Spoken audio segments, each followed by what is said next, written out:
Hey everyone, this is Jody Vesley again here with the Heartway Pastor and Missionary Caregiver podcast. We are in a series of episodes dealing with church hurt. And this is episode 2 of that series, and today we're going to address church hurt in the Bible. Now, if church hurt is something that maybe you don't fully understand what it is or how we're going to define it for the series, I would recommend you listen to episode 1, where we define church hurt and we go over some statistics and talk about some present church hurt realities. But today we're going to discuss church hurt in the Bible. And church hurt isn't just something new to our generation. It's been around since the church was first established. In this session, we're going to dive into the Bible to see different types of church hurt. And the goal of this is to help you to see that church has been around since the beginning. And this can help us understand it will always be around. It's not something that we can end because we are imperfect people living in an imperfect world. And until Jesus comes again, and until he reestablishes his kingdom here on earth, we are going to deal with church hurt. So seeing church hurt in the Bible, though, doesn't mean that church hurt shouldn't be dealt with. It should be dealt with, and we should try to prevent church hurt. It's not wise or helpful just to be aware of it and let it linger because we understand, well, it's going to be around and there's not much we can do to prevent it. That's not true. We can do things to prevent it, to address it. We just need to understand that whatever we do, it's not 100% foolproof. There are occasions where there's going to be different types of hurt in church, but this will help us to be better prepared for those occasions and to better address them as they are happening with ourselves personally and with our churches. So we're going to look at different examples of church hurt in the Bible. The first one that we're going to look at is being neglected in the church. In 2 Timothy chapter 4, verses 9 through 18, we see this scripture: "Make every effort to come to me soon, for Demas has deserted me because he loved this present world and has gone to Thessalonica. Crescens has gone to Galatia, Titus to Dalmatia. Only Luke is with me. Bring Mark with you, for he is useful to me in the ministry. I have sent Tychicus to Ephesus. When you come, bring the cloak I left in Troas with Carpus, as well as the scrolls, especially the parchments. Alexander the coppersmith did great harm to me. The Lord will repay him according to his works. Watch out for him yourself, because he strongly opposed our words. At my first offense no one stood by me, but everyone deserted me. May it not be counted against them. But the Lord stood with me and strengthened me, so that the proclamation might be fully made through me, and all the Gentiles might hear. So I was rescued from the lion's mouth. The Lord will rescue me from every evil work, and will bring me safely into his heavenly kingdom. To him be the glory forever and ever. Amen." So here we see an example of this letter that was written to Timothy. And in this letter, it's clear that Paul, who's writing the letter, was deserted. He specifically says that no one stood by him. Right? We see that here in verse 16. But instead, everyone deserted him. Have you ever felt that way, where you were just abandoned? Have you ever had that actually happen, where you were just abandoned by your church, in a church setting, in a spiritual setting, where you felt abandoned, where you felt as if everyone left you. That's what happened here with Paul, right? That's how he felt. That was the reality of this situation.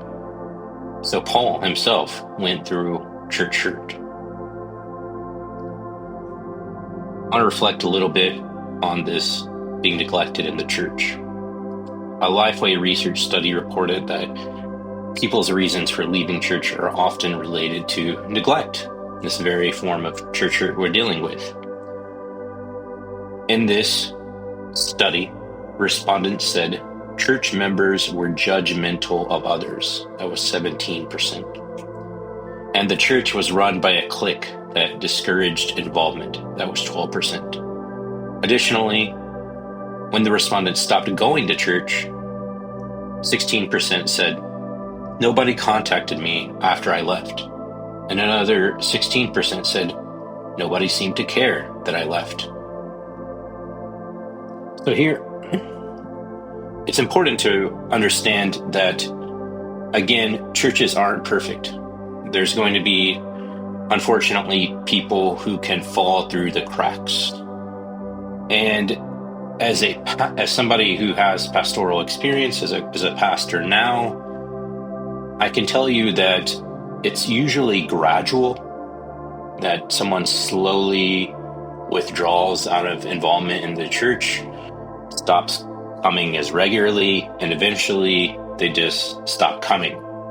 So I can definitely see how somebody in that situation might feel at the end of that nobody reached out to them when they stopped. Well, maybe the pastor himself wasn't aware that they had fully stopped coming because they had gradually come less and less and less and less.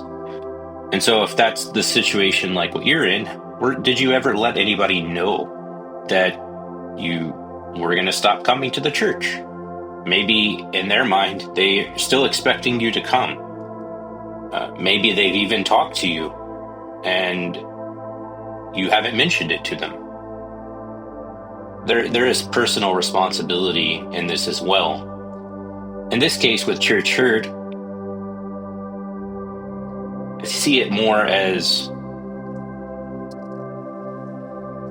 an individual stopped coming to the church and it was clear that they were not going to return, and no one ever reached out to them about it. There's clarity, and despite the clarity, no one really seems to care. No one really seems to reach out. It's just like, okay, well, you're leaving for these very realistic, specific reasons. We're not going to check on you. We're not going to follow up with you at all. We're just going to let it happen. Okay. I can see how somebody would be hurt by that. Also, keep in mind that when you leave a church, if you leave a church, you hurt others. You can hurt others. And the way to minimize that, the way to do it to where you still show love in that situation is to communicate. We've had to leave churches before because we were moving. And that's an easier way, I think, to part ways with the church. But we've also had to part ways with the church when we moved here to Horizon. And it wasn't easy leaving Greater Heights, the church we were at before, because we're still technically in the same area, not super close to either church actually, but in the same area. And so we communicated, we were taking this role on here, also on staff as we continued our ministry with Heartway and Russian Ministries online. And so we just communicated that to the church. Now, had we not said anything and we just left and then went to a church not super far away, that could definitely hurt people in the church, including the pastors themselves. You need to keep that in mind as well, that the pastors, if they're good pastors, have a shepherding heart, and they want to take care of you And if you're leaving for a reason that's good, that's biblical, that's understandable, a good pastor will send you with his blessing. But there needs to be communication. And communication can help prevent hurt in the situation when people can feel neglected.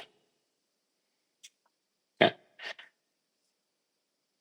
The second form of church hurt we're going to see here in the Bible is being sinned against in the church. Like maybe from insults, someone acting violently toward you, either physically or verbally or emotionally. And the text we're going to look at for that is Psalm 55, verses 12 through 23. Now it is not an enemy who insults me, otherwise I could bear it. It is not a foe who rises up against me, otherwise I could hide from him. But it is you, a man who is my peer, my companion, and good friend. We used to have close fellowship. We walked in the crowd and with the crowd into the house of God. Let death take them by surprise. Let them go down to Sheol alive, because evil is in their homes and within them. But I will call to God, and the Lord will save me. I will complain and groan morning, noon, and night, and he hears my voice. Though many are against me, he will redeem me from my battle unharmed. God, the one enthroned from long ago, will hear and humiliate them. Selah, because they do not change and do not fear God. My friend acts violently against those at peace with him. He violates his covenant. His buttery words are smooth, but war is in his heart. His words are softer than oil, but they are drawn swords. Cast your burden on the Lord, and he will sustain you. He will never allow the righteous to be shaken. God, you will bring them down to the pit of destruction. Men of bloodshed and treachery, men of bloodshed and treachery will not live out half their days, but I will trust in you. So here in this passage, we see the sinning against. Now, it is an Old Testament passage. So anytime in this section on church hurt in the Bible, let's be reasonable and understand, yes, I understand the church that Jesus Christ established had not been established yet here in the Old Testament. I am aware of that. But also be aware of that there have been groups of people, right, who try to follow the law in the Old Testament, who seek out knowing the law together, who are seeking and awaiting the Messiah, that were getting together, that were around each other, that were interacting each other.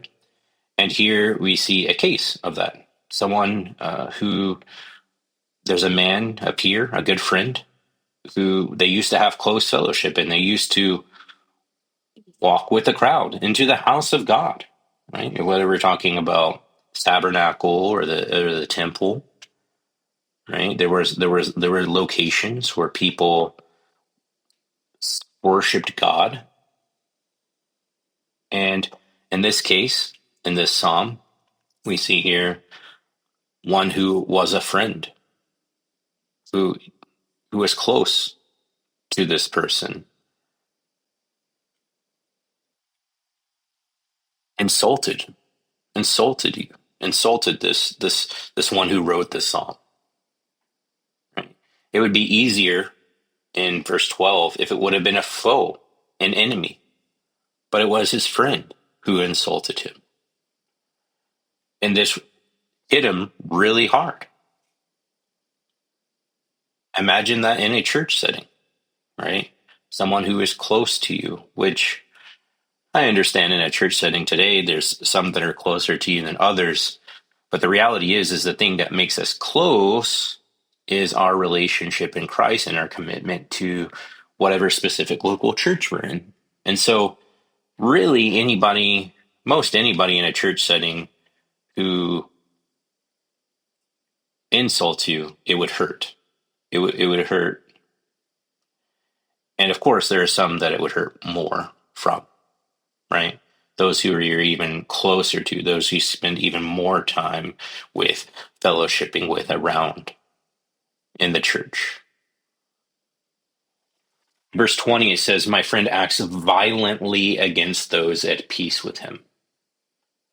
He violates his covenant. His buttery words are smooth, but war as in his heart. Can you relate to that? Someone that talked a good talk, but wasn't a good person. The words that they were speaking weren't really reflective of who they were as an individual. Maybe they were deceptive. Maybe they were backstabbers. Right? And so here we see his friend acting violently. And so the result of this is the psalmist coming to this conclusion: cast your burden on the Lord, and he will sustain you. And he will never allow the righteous to be shaken. And he puts it in God's hands. God, you will bring them down to the pit of destruction. Men of bloodshed and treachery will not live out half their days, but I will trust in you. So putting the situation in the hands of God is how this psalmist deals with this, casting that burden before the Lord, not taking it into his own hands to deal with, but understanding that this kind of hurt is going to come. It's going to be difficult, and God is with you through it. He will sustain you through it. And there are repercussions for, in this case, sinning against the church. Right? There's repercussions to that, but that's not for us as individuals. Not talking about the case of when we would implement church discipline, but in a case where someone insults you, someone, in this case, close to you, hurts you with their words, you have to leave that in the hands of God to deal with that individual. Now, what does that not excuse? That doesn't excuse you holding up unforgiveness in your heart toward this individual. That's not the solution. Also, another solution is not to completely abandon this individual, right? We're to love people. How can we love people, including our enemies, if we've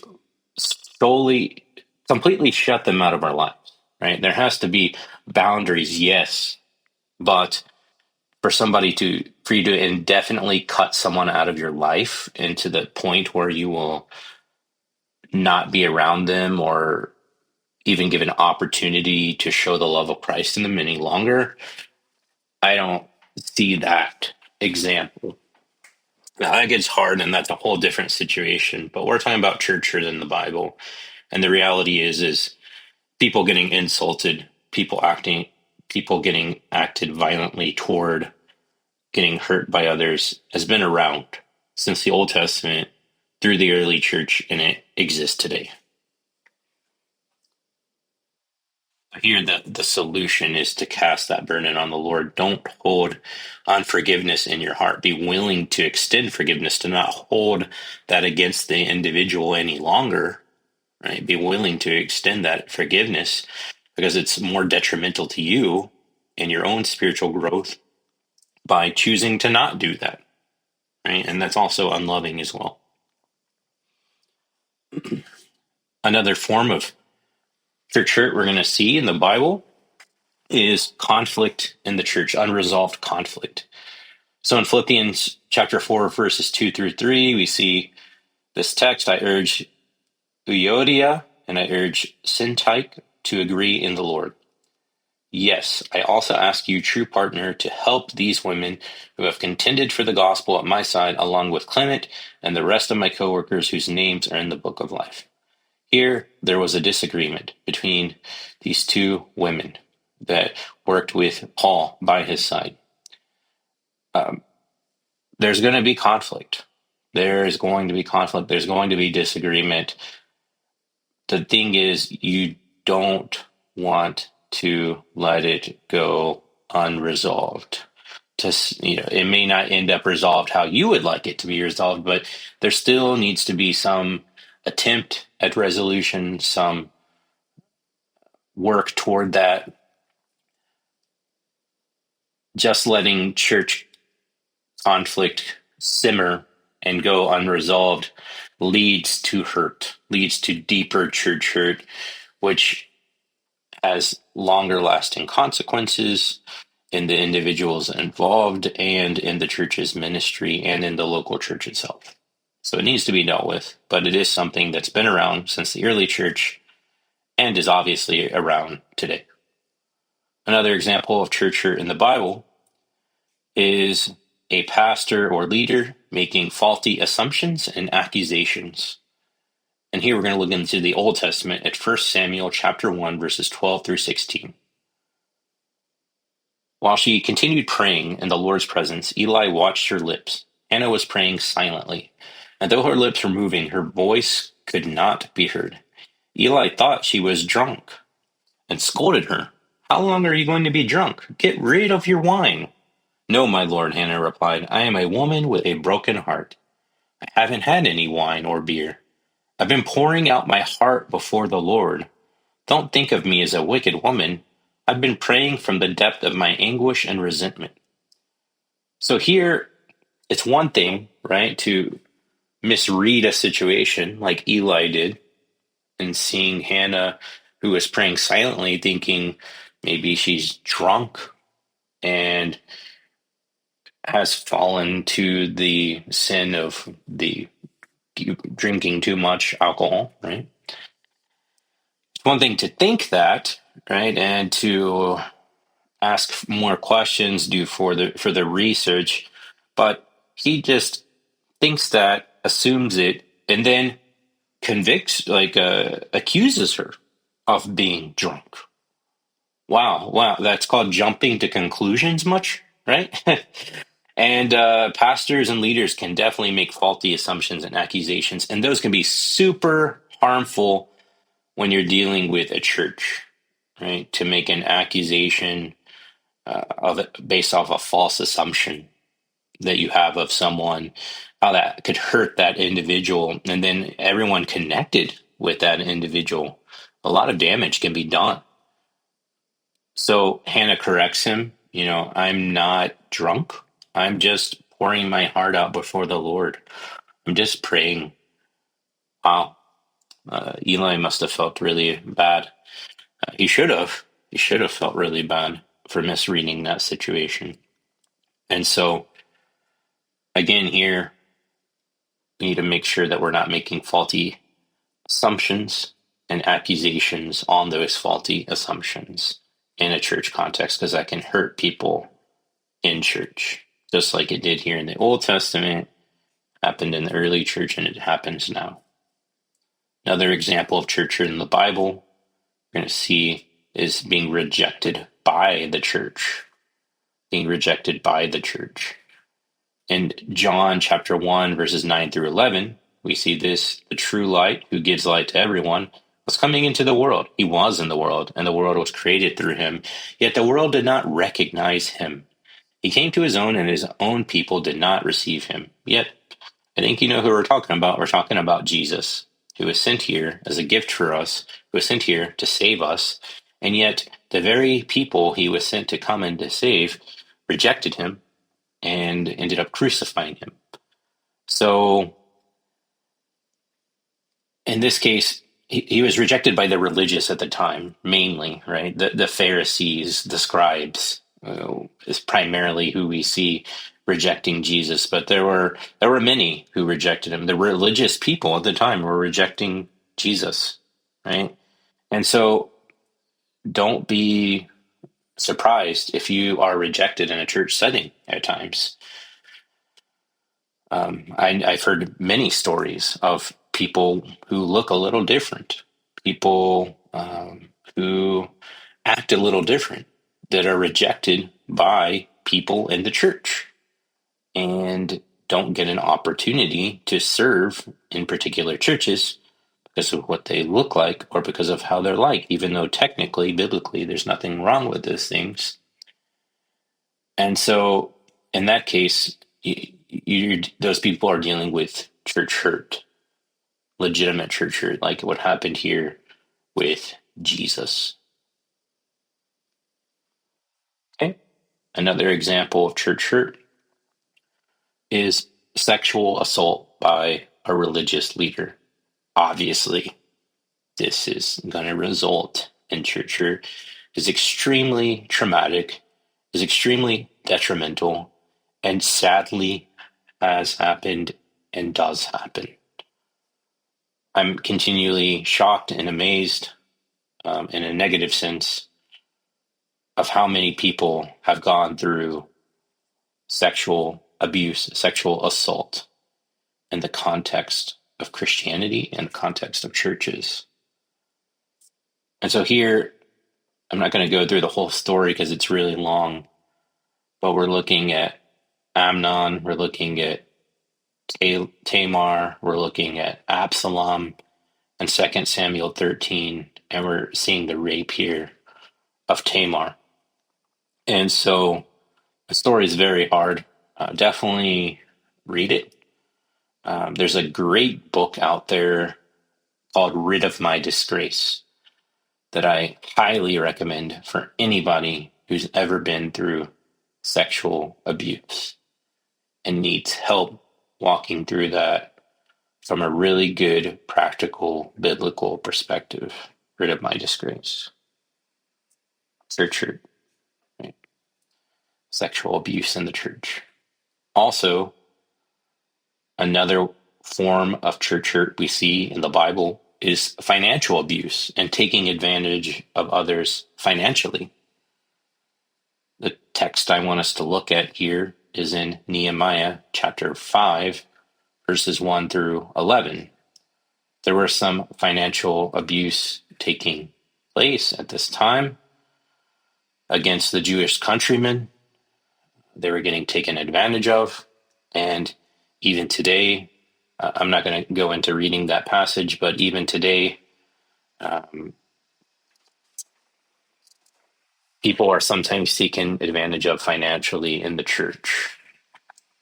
Immediately, we can think of televangelist, right? And how oftentimes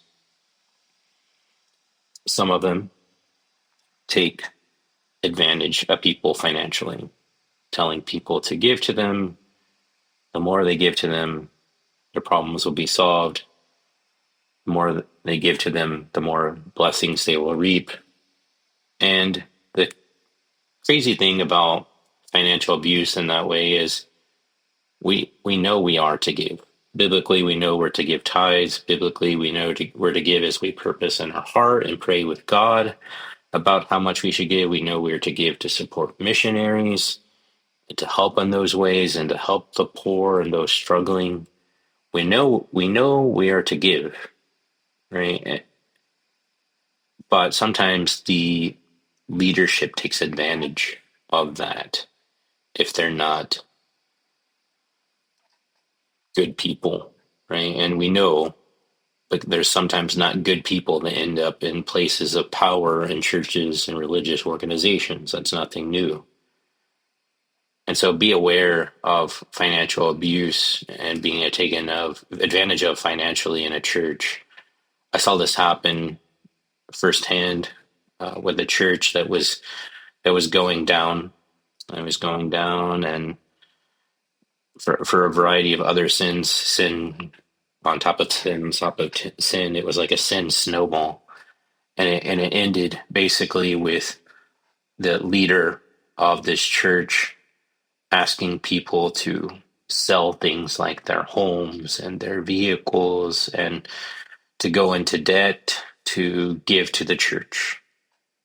And they were led to feel like they weren't being obedient to God, like they didn't have faith if they didn't follow through in this way. That's the people who went through that, who dealt with that. They experienced church hurt, and some of them recovered to some degree, and others didn't. And we're going to talk about more about dealing with church hurt and preventing church hurt in future episodes for this season. But today we're just focusing on seeing it in the Bible, right? So the next form of church hurt we're going to see in the Bible is pastoral failures, and specifically teaching false doctrine. but in that also moral failures. 1 Timothy chapter 1, verses 18 through 20.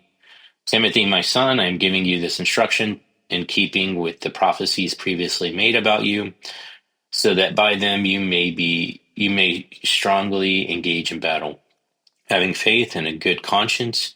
Some have rejected these and have suffered the shipwreck of faith. Hymenaeus and Alexander are among them, and I have delivered them to Satan, so that they may be taught not to blaspheme. I can probably name a handful of people, if not more, as well as you can, of people who have made significant moral failures, and it has resulted in lots and lots of it's maybe even resulted in churches collapsing. It's resulted in lots of people being very heavily affected, being unwilling to trust in a church setting, other people being willing to follow leadership in church settings from other people because of the abuse that was done to them by leaders that failed morally. And that puts a lot of pressure on people who are leaders in churches to make sure that they're continually seeking out God and staying close to Him and being aware if they're drifting away and getting into a place where they're teaching something false. They're living in a way that is contrary to how they should live and really just hurts a lot of people around them. So pastoral failures, yes, those have been around for some time, and they'll continue. Another form of church hurt that we're going to see in the Bible is church splits and divisions from ungodly people. So sometimes churches just decide to go different ways, right? There's a group of people, they decide, I'm going to go this way, maybe to this place, and another to this place. But a lot of times it's not about going to plant another church in another area, right? It's right down the road. It's right across the street. This is the church splits divisions I'm talking about. And if you look at Jude verses 3 through 19, we'll see this. It says, "Dear friends, although I was eager to write you about the salvation we share, I found it necessary to write and exhort you to contend for the faith that was delivered to the saints once for all. For some men who were designated for this judgment long ago have come in by stealth. They are ungodly, turning to the grace of our God into promiscuity and denying Jesus Christ, our only Master and Lord. Now I want to remind you, though you know all these things, the Lord first saved a people out of Egypt and later destroyed those who did not believe. And He has kept with eternal chains in darkness for the judgment of the great day the angels who did not keep their own position, but deserted their proper dwelling. In the same way, Sodom and Gomorrah and the cities around them committed sexual immorality and practiced perversions, just as angels did, and served as an example by undergoing the punishment of eternal fire. Nevertheless, these dreamers likewise defile their flesh, reject authority, and blaspheme glorious ones.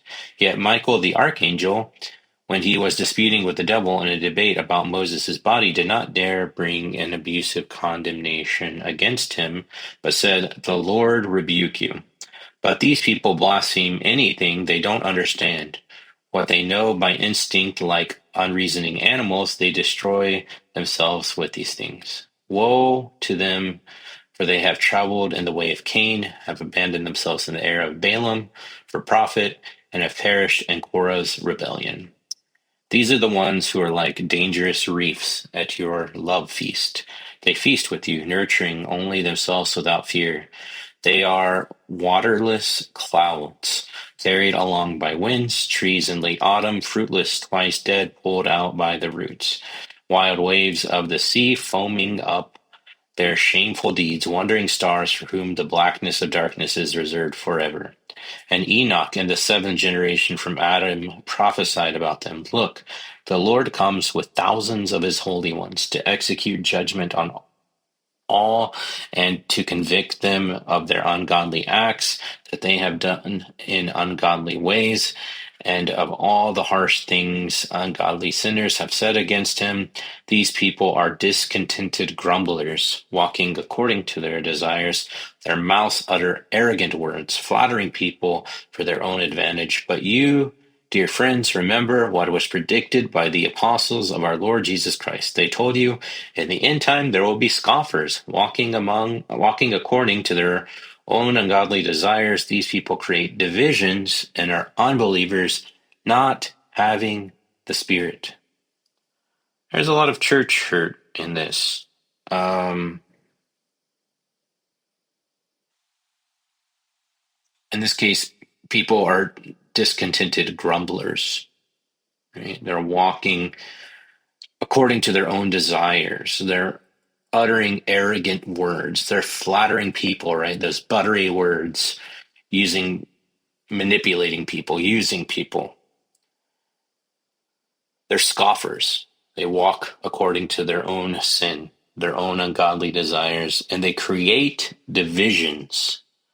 These people are unbelievers not having the Spirit. I know you're going to be surprised by this, but there's a lot of people in churches, even people who say they're church members, who are not actually saved. And these people cause divisions, they cause church splits, and that results in church hurt. So here we see an example of that, and that's going to happen more and more and more in the last days, as we were warned about by the apostles of Jesus Christ. All right. Another example of church hurt we're going to see in the Bible is verbal abuse. Matthew chapter 5, verses 21 through 22. You've heard it that it was said to our ancestors, do not murder, and whoever murders will be subject to judgment. But I tell you, everyone who is angry with his brother will be subject to judgment, and whoever says to his brother, fool, will be subject to the Sanhedrin. But whoever says, you moron, will be subject to hellfire.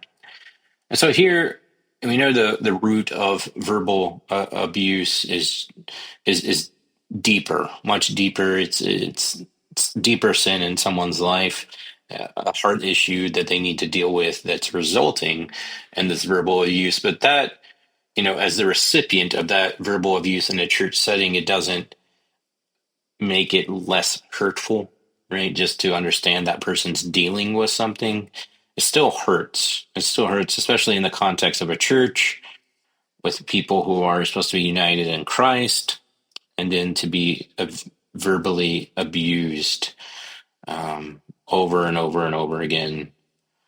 So these are several examples of church hurt in the Bible. There's more. There's a lot more than this, but these are just some of the ones that I decided to address today. So the hope of this is that you understand you're not alone. Church hurt isn't something new. It's been going around. It's not just some new term that was created just for this next generation of people in church. It's been going around. It has been going around. A lot of people are affected by it, especially in a church setting. Anybody who's been in church for any extended period of time has probably undergone some sort of church hurt.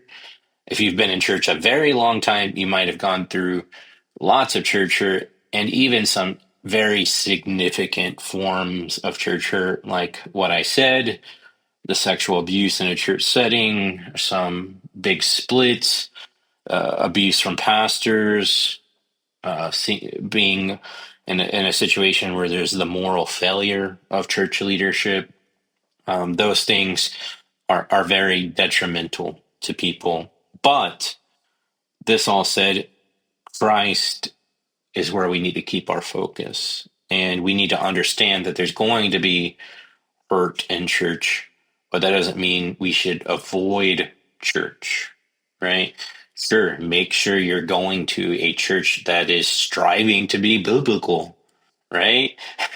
If you go to a church and you're like, why is everyone yelling at each other? And uh, why are people afraid to talk and do things? That's an abusive environment that needs to be dealt with. That's probably not the church for you.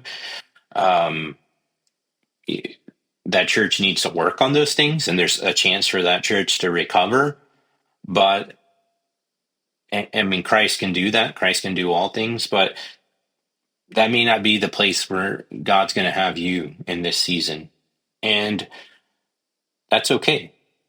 We live in a world where there's oftentimes more than one option for churches.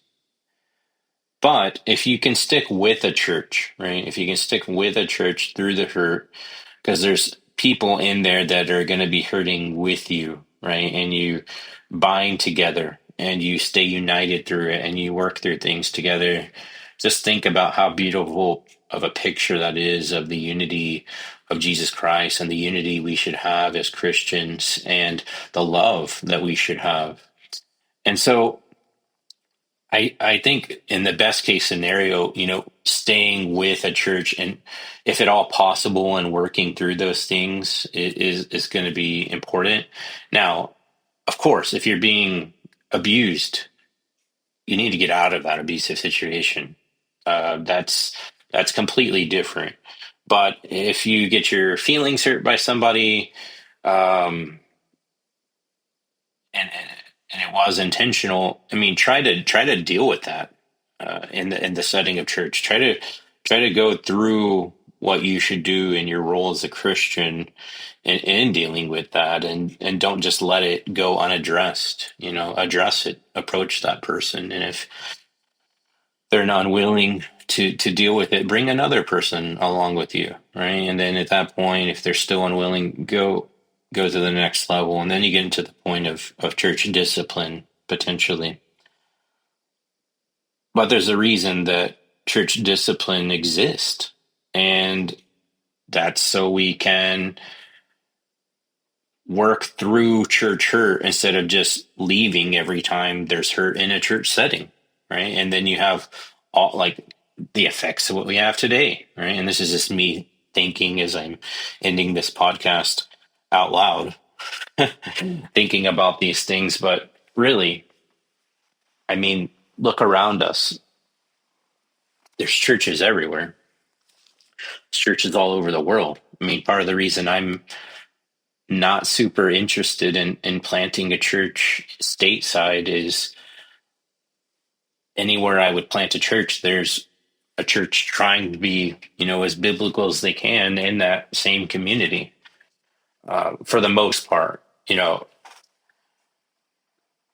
not to say that God doesn't call people to plant churches. This is my conviction personally that God has given me, and I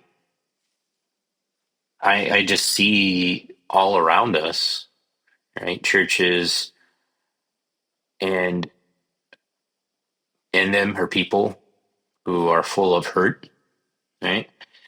And a lot of times that we have all of these different churches because people haven't worked through church hurt. So it's something that needs to be worked through.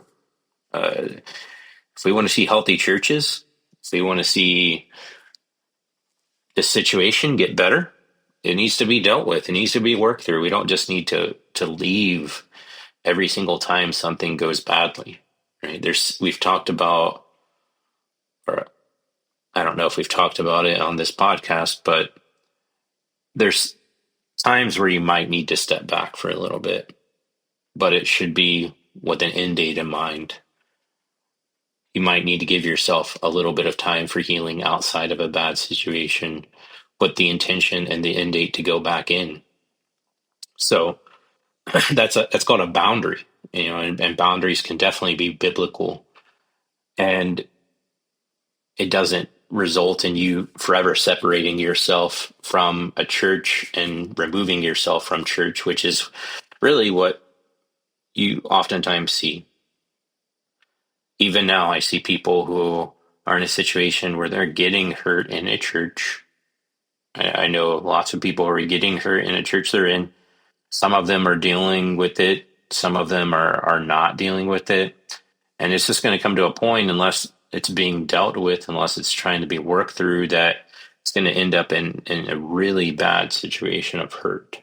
So it's better to work through these things, to attempt to work through these things in love before they get to the point where we're separate and we're out of the church, which is what Christ established and intended for us to be in. Right? In that case, Satan wins, God doesn't win. In that case, the sinner wins, right? And our spiritual beings, right? The spiritual life we have in Christ doesn't win, right? Our flesh wins, our spirit loses. In the case where we separate ourselves indefinitely from church because of church hurt. So we're going to get into this more the next episodes, but that's just a little bit of taste of kind of what I'm trying to get across, to make sure as you listen to this episode by episode, if you just hear this episode, I'm not wanting people after they go through church hurt to bail from church. That's not my desire. It's not God's desire. And so please continue listening through this series. Don't just stop here, because we're going to get into working through this in our next season, our next episode, and then preventing church hurt in the last episode of this series on church hurt. So until next time, this is Jody and the Heartway Pastor and Missionary Caregiver podcast, where we seek to help with issues at the source.